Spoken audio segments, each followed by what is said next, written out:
mahasiswa yang wow, percaya nggak? Pas aku sidang skripsi, cuma ditanyain satu pertanyaan.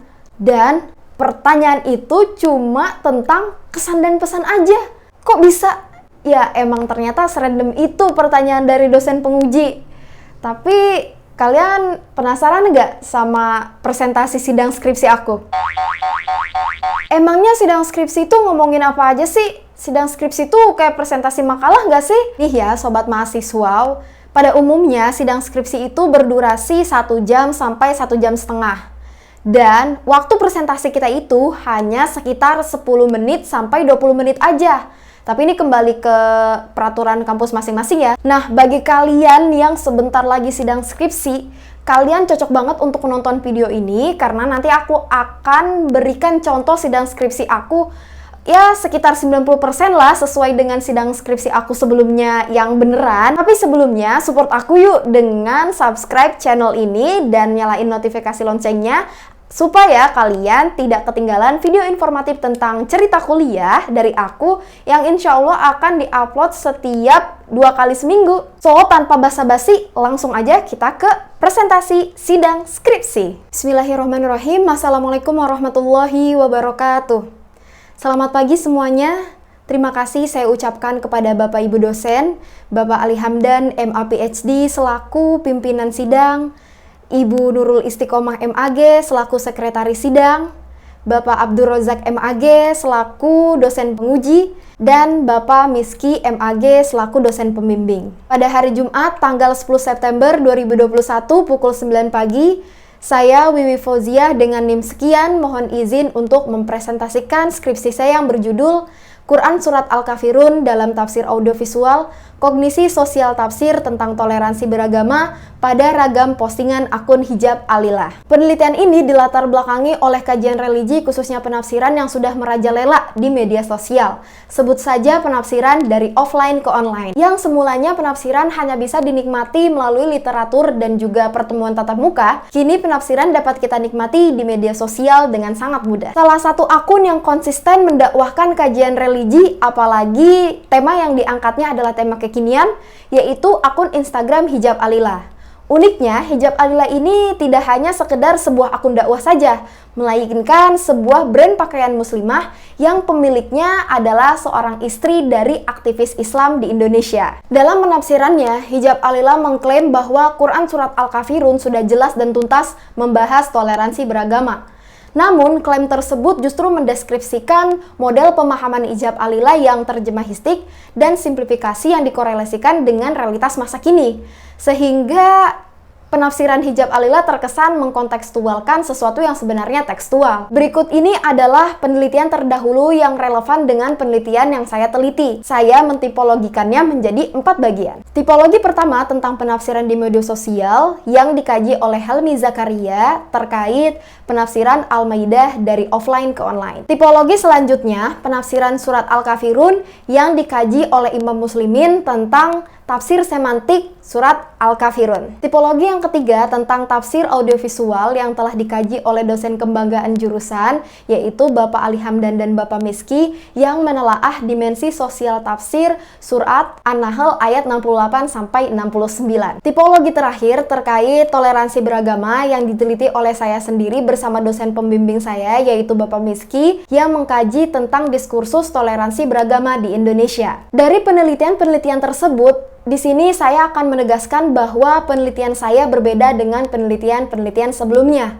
Meskipun ada kesamaan objek, tetapi pendekatan yang saya gunakan di penelitian ini menjadi pembeda dengan penelitian-penelitian terdahulu. Adapun fokus dan tujuan penelitian saya adalah bagaimana Quran Surat Al-Kafirun dalam wacana toleransi beragama pada akun Hijab Alilah, kemudian bagaimana relasi kuasa dan akses Hijab Alilah dalam memproduksi wacana toleransi beragama melalui Quran Surat Al-Kafirun. Penelitian ini adalah penelitian normatif dengan studi kepustakaan atau library research, dan pendekatan yang digunakan dalam penelitian ini adalah pendekatan analisis wacana kritis kacamata Ten Avanzik. Sedangkan jenis data penelitian ini berbentuk dokumentasi dengan data primer yang bersumber dari ragam postingan akun Hijab Alilah dan data sekunder berasal dari literatur yang relevan. Ini merupakan ragam postingan akun Hijab Alilah yang membahas tentang toleransi beragama yang desainnya cukup menarik.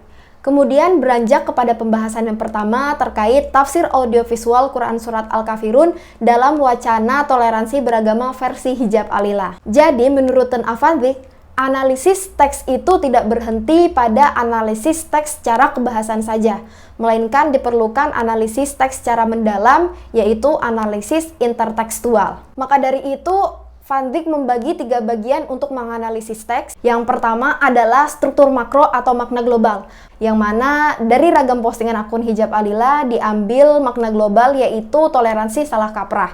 Kemudian analisis yang kedua adalah superstruktur atau alur struktur, bahwa setiap kalimat pasti memiliki opening dan juga closing. Kemudian dari ragam postingan akun hijab Alila ini terdiri dari opening, cerita Nabi Isa sampai dengan asbabun nuzul. Kemudian yang terakhir adalah struktur mikro, yaitu intisari dari teks tersebut. Jadi di sini akan diteliti secara semantik, sintaksis, retoris, dan juga leksikon. Dan ini adalah salah satu postingan yang nanti akan saya jadikan bahan untuk diteliti dan untuk dipresentasikan pada hari ini. Baiklah, beranjak kepada pembahasan analisis teks tadi yang sudah saya sebutkan. Yang pertama adalah analisis struktur makro atau makna global. Jadi makna global dari postingan ini adalah tentang toleransi dari mulai Nabi Isa, Natal, sampai dengan pembahasan genosida. Kemudian beranjak kepada analisis superstruktur, yang mana dalam postingan ini hijab Alila pertama membahas tentang mengucapkan Natal sampai dengan mengimani Yesus Kristus. Selain itu, hijab Alila mengatakan dalam postingannya bahwa surat Al-Kafirun sudah jelas dan tuntas membahas toleransi beragama. Jadi, mengapa masyarakat Indonesia masih memperdebatkannya? Daripada masih memperdebatkan masalah toleransi beragama, lebih baik kita peduli kepada sesama umat yang terkena genosida di luar Indonesia. Analisis selanjutnya adalah analisis struktur mikro atau intisari dari teks tersebut. Pertama, saya akan menjelaskan secara semantik bahwa di sini hijab Alila ternyata mengeksplisitkan suatu makna tetapi mengimplisitkan makna lain. Hijab Alila tidak mengemukakan pendapat yang memperbolehkan untuk mengucapkan hari raya kepada umat non-muslim, yang mana para mufasir tersebut menukil surat Al-Mumtahanah ayat 8-9 sebagai landasan bahwa tidak ada larangan untuk berbuat baik kepada umat non-muslim. Berikutnya adalah analisis sintaksis terkait susunan kalimat, di mana hijab Alila ini menggunakan kata ganti kita atau kami yang memberi kesan solidaritas antara pembaca dan juga penulis. Selanjutnya, analisis retoris atau penekanan grafis. Bisa jadi terdapat cetak tebal, cetak miring, terus highlight, dan lain sebagainya. Kita lihat postingan hijab Alila 1 ini yang memberikan warna berbeda kepada kata toleransi dan juga saudara, yang di sini merupakan penekanan grafis atau retoris. Terakhir adalah analisis leksikon atau pemilihan kata. Jadi hijab Alila ini cenderung menggunakan kata jelas dan tuntas di beberapa postingannya, sehingga kata tersebut itu mengidentifikasikan sebuah sikap atau ideologi tertentu yang dianut oleh hijab Alila. Terkait relasi kuasa, kita dapat melihat profil dari akun Instagram hijab Alila beserta pemiliknya yang merupakan seorang istri dari Felix Xiao, yaitu seorang aktivis Hizbut Tahrir Indonesia. Praktik kekuasaan hijab Alila ini tentunya mempengaruhi produksi wacana di akun Instagramnya. Relasi kuasa ini bersifat persuasif sehingga hijab Alila mampu mengontrol pengetahuan warganet, mental, dan juga pemahamannya. Dari relasi kuasa yang dimiliki oleh hijab Alila, sehingga hijab Alila memiliki akses, baik bentuk akses kuasa maupun akses dari segi teknologi. Berdasarkan presentasi yang sudah saya jelaskan tersebut, maka dapat disimpulkan bahwa kalian tinggal lihat kesimpulannya aja ya. Terima kasih saya ucapkan kepada Bapak Ibu dosen dan juga audiens, Bapak Ali Hamdan MA PhD selaku pimpinan sidang, Ibu Nurul Istiqomah MAG selaku sekretaris sidang, Bapak Abdul Rozak MAG selaku dosen penguji, dan Bapak Miski MAG selaku dosen pembimbing. Saya mohon maaf atas segala keterbatasan dan kekurangan saya dalam presentasi sidang skripsi ini. Saya akan menerima segala koreksi atau revisi yang telah diberikan oleh para dosen. Saya tutup presentasi ini. Wassalamualaikum warahmatullahi wabarakatuh. Gimana guys? Kebayang gak rasa deg-degannya? Semoga kalian yang mau sidang dilancarkan ya. Pokoknya jangan lupa untuk simulasi dulu di depan kaca atau enggak sama teman kalian. Hal ini membantu kalian untuk mempermudah atau terbiasa mengucapkan sesuatu yang harus kalian ucapkan saat sidang. Oke, sekian dari aku videonya. Nggak mau banyak basa-basi lagi untuk penutup. Dan semoga sukses untuk kalian semua.